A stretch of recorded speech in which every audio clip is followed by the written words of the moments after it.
Hello বন্ধুরা, বাংলায় একটা কথা আছে, পাপ ছাড়ে না বাপকেও। আমরা সামনে থেকে যেটা দেখতে পাই সেটা সবসময় সত্য নাও হতে পারে। হয়তো তার পেছনে লুকিয়ে থাকতে পারে বিশাল বড় ক্রাইম। আজ আমরা এক্সপ্লেন করতে যাচ্ছি 2023 সালে রিলিজ হওয়া Japanese thriller movie man whole. গল্পের আসল টুইস্ট জানতে ভিডিওটি অবশ্যই শেষ পর্যন্ত দেখুন।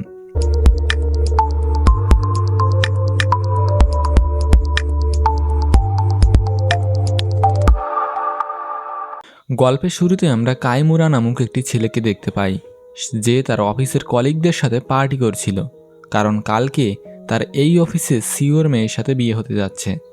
আসলে কাইমুরা অনেক পরিশ্রমী এবং সে তার কাজ সম্পর্কে খুবই সচেতন, আর এই কারণে সিও তার মেয়ের সাথে কাইমুরার বিয়ে দিতে চাইছে। পার্টি শেষে কাইমুরা তার বন্ধু কেজের কাছ থেকে বিদায় নিয়ে তার বাড়ির উদ্দেশ্যে যেতে থাকে। কাইমুরা পার্টিতে অনেক বেশি ড্রিঙ্ক করে ফেলেছিল, এই কারণে রাস্তা দিয়ে যাওয়ার সময় সে হঠাৎ একটি ম্যানহোলের ভিতর পড়ে যায়। ম্যানহোল বলতে শহর অঞ্চলের পানি নিষ্কাশনের জন্য রাস্তার নিচ দিয়ে যে সুড়ঙ্গ করা হয় সেটাকে বোঝায়।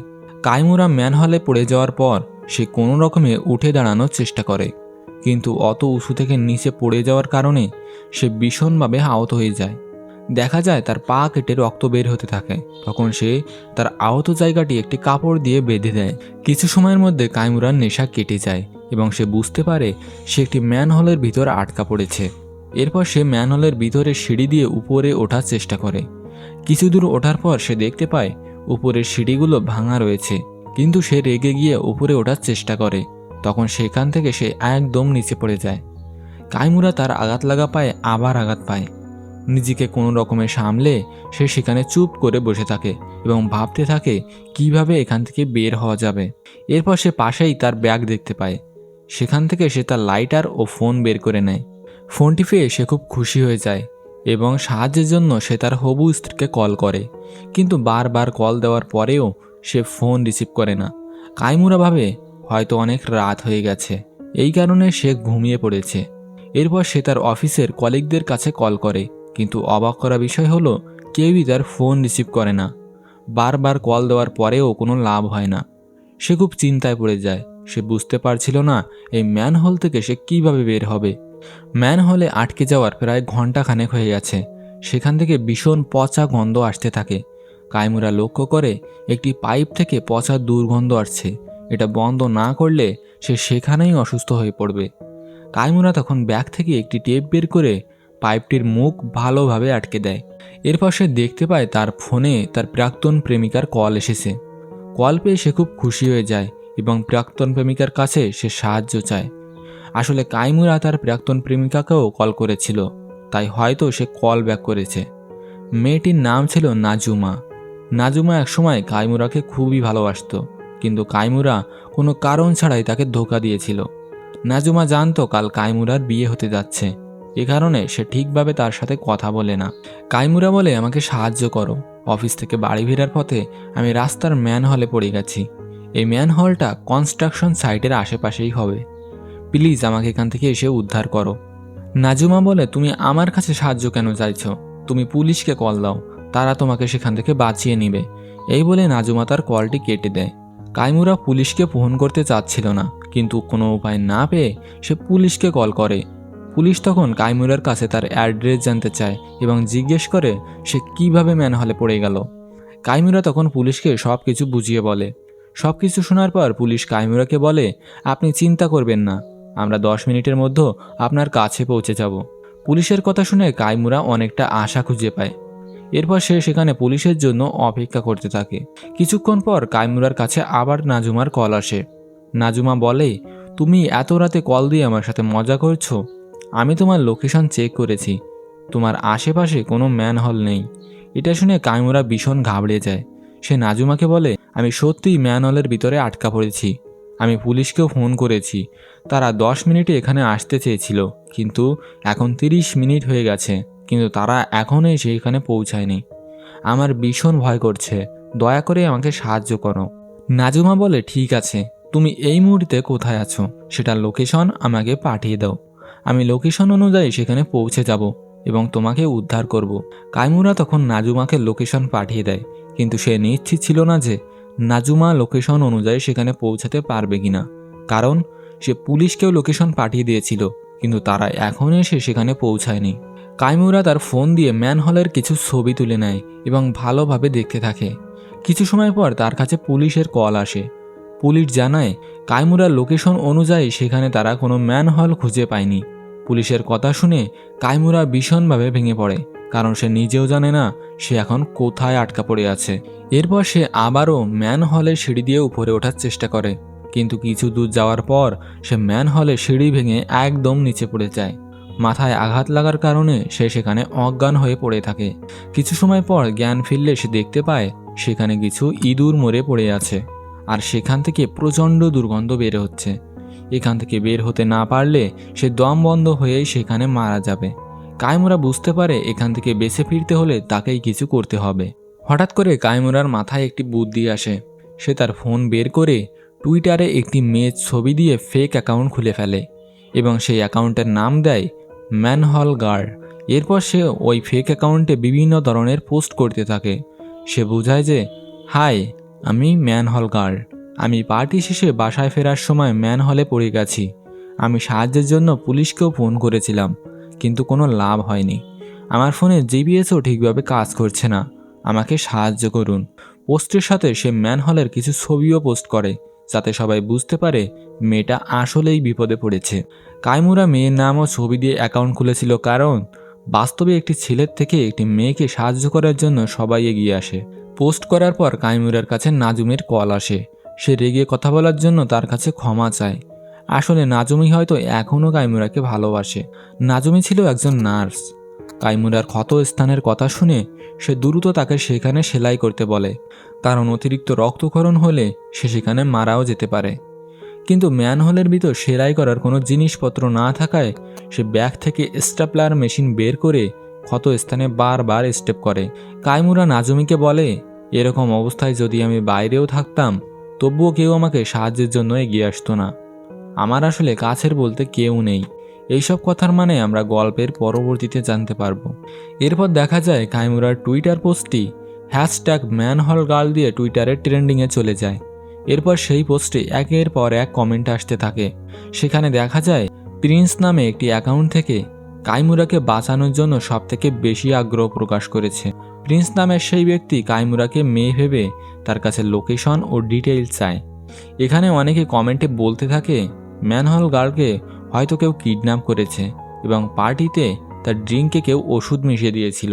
এইসব কমেন্ট দেখে হঠাৎ তার পার্টির কথা মনে পড়ে যায়। এরপর সে তার ফোন বের করে পার্টির ছবি ও ভিডিও দেখতে থাকে। সে দেখতে পায় জ্যাকেট ও হুডি পরা একটি লোক তার ড্রিঙ্কে কিছু একটা মিশিয়ে দিয়েছে, আর এই কারণে তার অনেক বেশি নেশা হয়ে গেছিল। কাইমুরা লোকটাকে চিনতে না পারলেও সে তার বন্ধু কেসকে সন্দেহ করে। হয়তো কেস অন্য কাউকে দিয়ে তার ড্রিঙ্কে ওষুধ মিশিয়ে দিয়েছে, কারণ এর আগেও বেশ কয়েকবার কাইমুরার সাথে তার ঝগড়া হয়েছে। কাইমুরা তখন কেজের নাম্বার ও অ্যাড্রেস দিয়ে টুইটারে একটি পোস্ট করে দেয় এবং বলে এই সব কিছুর জন্য তার বন্ধু কেস দায়ী। ম্যানহোল গার্ল আইডি থেকে পোস্ট পেয়ে অনেক লোক কল করে কেসকে বিরক্ত করতে থাকে। এমনকি অনেকে তার অ্যাড্রেসে গিয়ে তাকে মারধরও করে এবং এইসব তারা ম্যানহোল গার্ল আইডিতে ট্যাগ করে পাঠিয়ে দেয়। কিন্তু জানা যায় এখানে কেস একদম নির্দোষ এবং এইসব বিষয়ে সে কিছুই জানে না। কাইমুরা এসব জানার পর বুঝতে পারে না আসলে এসবের পেছনে কার হাত রয়েছে। এরপর দেখা যায় এক ব্যক্তির টুইটার লাইভে কাইমুরাকে খুঁজতে বের হয়, কিন্তু লোকেশন অনুযায়ী সেখানে গিয়েও সে কাইমুরাকে খুঁজে পায় না। আসলে কাইমুরার পাঠানো সঠিক লোকেশন তাদের কাছে পৌঁছায়নি। টুইটার পোস্টে যারা সাহায্য করতে চেয়েছিল তারা হাল ছেড়ে দেয়, কারণ তারা বুঝতে পারছিল না আসলে এই ম্যানহোল গার্ল কোথায় আটকা পড়েছে। টুইটারে কমেন্ট পড়ার সময় তার কাছে আবারও নাজুমার কল আসে। সে বলে, আমি যদি জানতাম তুমি কোথায় আছো তাহলে আমি তোমাকে উদ্ধার করতাম, কিন্তু তুমি কোথায় আছো সেটা আমরা কেউ জানি না। নাজুমের সাথে কথা বলতে বলতে সে লক্ষ্য করে তার সামনে একটি লাশ পড়ে আছে এবং লাশটা একদম পচে গেছিল। লাশ দেখে কাইমুরা পুরো শকড হয়ে যায়। ভয়ে তার পুরো শরীর কাঁপতে থাকে। তার চোখে মুখে ভয় লক্ষ্য করা যায়। সে এখন বুঝতে পারে যে সে এখন কোথায় রয়েছে। সে নাজুমকে কল করে ওই জায়গায় আসতে বলে, কিন্তু পুলিশের কাছে গিয়ে সাহায্য চাইতে নিষেধ করে। এরপর আমাদের অতীতের ঘটনা দেখানো হয়, যেখানে আমরা আসল কাইমুরাকে দেখতে পাই। কাইমুরাকে তার বন্ধু ইয়োশিদা খুন করার পর এই ম্যানহলে ফেলে দিয়েছিল। অর্থাৎ ম্যানহলের ভিতর এখন যে কাইমুরা রূপে আছে সে আসলে ইয়োশিদা, আর যে পচা লাশটি দেখানো হয়েছে সেটা আসলে কাইমুরার লাশ। অর্থাৎ ওই দিন কাইমুরাকে খুন করার পর ইয়োশিদা প্লাস্টিক সার্জারি করে কাইমুরার রূপ নিয়ে নেয় এবং কাইমুরার চেহারা নিয়ে সে তার সব কিছু দখল করে নেয়। কিন্তু ভাগ্য তাকে সেই ম্যানহলেই এনে ফেলেছে।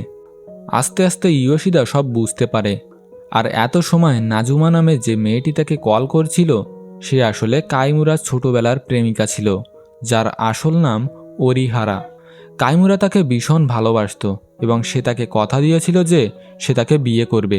কিন্তু ওরিহারাকে বিয়ে করার আগেই কাইমুরার ঘনিষ্ঠ বন্ধু তাকে খুন করে ফেলে। ওরিহারা যখন এইসব জানতে পারে তখন সে ঠিক করে নেয় যেভাবেই হোক সে কাইমুরার খুনের বদলা নিবে। সারা রাত পেরিয়ে ভোর হয়ে যায়। ইয়োশিদা লক্ষ্য করে ম্যানহলের উপর থেকে একটি রশি তার কাছে এসে পড়েছে। সে তখন ওই রশি বেয়ে উপরে উঠে আসে এবং সেখানে এসে দেখতে পায় তার সামনে ওরিহারা দাঁড়িয়ে আছে। আসলে ড্রিঙ্কে ওষুধ মেশানো থেকে শুরু করে ম্যানহলে আটকা পড়া পর্যন্ত সব কিছুই ছিল ওরিহারার প্ল্যান। ওরিহারা জানতো এটা আসল কাইমুরা নয়, আর কাইমুরার পেছনে আসলে লুকিয়ে আছে ইয়োশিদা। ওরিহারা ইয়োশিদার ফোন হ্যাক করে নিয়েছিল, এই কারণে ইয়োশিদা কারো কাছে ফোন করতে পারছিল না। সে যেখানেই কল করছিল সব কল ওরিহারার কাছে চলে আসছিল। এমনকি সে ইয়োশিদার ফোনের জিপিএসও কন্ট্রোল করছিল। এই কারণে সে কাউকে তার সঠিক লোকেশন ফাটাতে পারছিল না। উপরে ওঠার পর ওরিহারা চাকু দিয়ে ইয়োশিদার মুখ চিরতে শুরু করে, কারণ এটা তার আসল চেহারা নয়। ব্যথা আর যন্ত্রণায় ইয়োশিদা ওরিহারাকে বলে, আমি এইসব কেন করেছি জানো?